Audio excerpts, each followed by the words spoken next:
Puji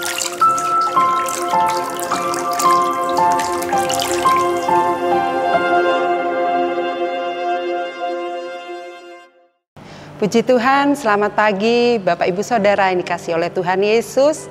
Bertemu kembali bersama sarapan pagi hari ini dengan menu membangun diri sendiri.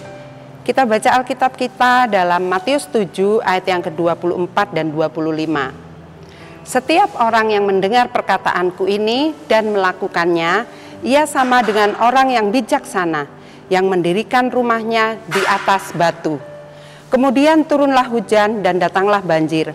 Lalu angin melanda rumah itu, tetapi rumah itu tidak roboh, sebab didirikan di atas batu.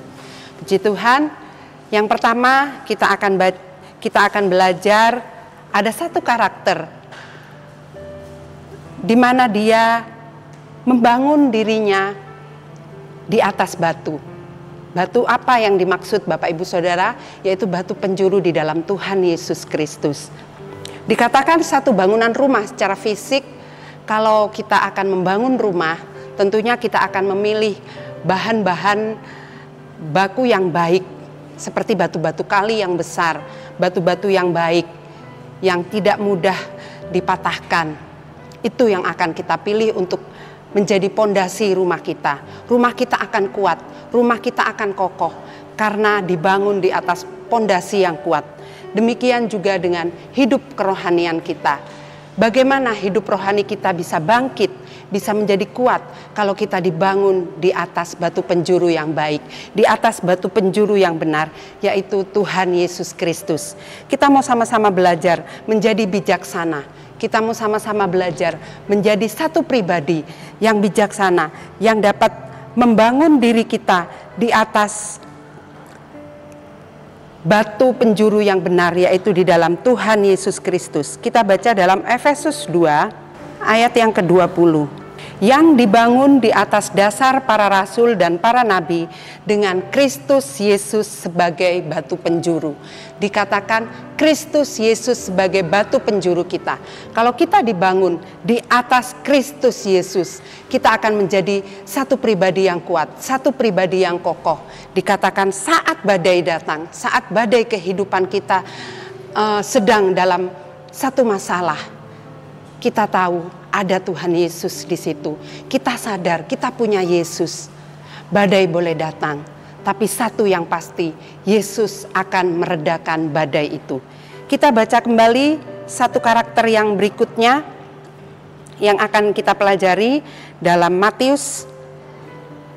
Kita baca kembali Matius yang ke-7. Sekarang kita baca ayat yang ke-26 dan 27. Tetapi setiap orang yang mendengar perkataanku ini dan tidak melakukannya, ia sama dengan orang yang bodoh, yang mendirikan rumahnya di atas pasir. Kemudian turunlah hujan dan datanglah banjir, lalu angin melanda rumah itu, sehingga robohlah rumah itu, dan hebatlah kerusakannya. Dikatakan saat badai datang, saat sesuatu terjadi dalam kehidupannya, karakter yang kedua ini dikatakan hebatlah kerusakannya. Kenapa? Kenapa kerusakannya itu hebat? Karena mereka hanya mendengar saja.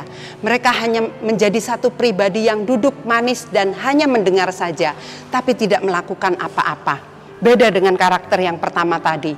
Saat dibangun di dalam Yesus, kita mau belajar seperti Tuhan Yesus.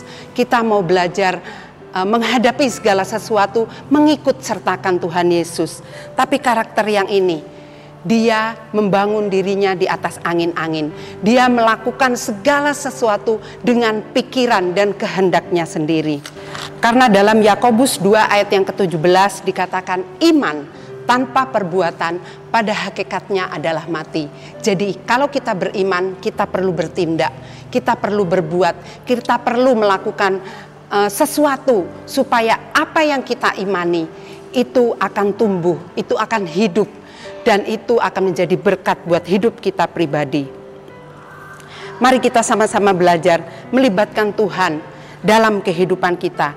Sosok karakter yang bagaimanakah yang akan kita pilih? Tuhan kasih kita hak bebas untuk memilih. Karakter yang pertama yang dibangun di atas batu penjuru yang kuat, yang kokoh, yaitu Tuhan Yesus Kristus. Atau karakter yang kedua dikatakan tadi yang dibangun di atas pasir, yang mudah roboh, yang mudah hancur karena satu keadaan. Mari kita sama-sama belajar untuk melibatkan Tuhan lewat setiap apapun yang terjadi dalam kehidupan kita. Kita baca dalam Mazmur 127 ayat yang pertama. Nyanyian Ziarah Salomo. Jikalau bukan Tuhan yang membangun rumah, sia-sialah usaha orang yang membangunnya.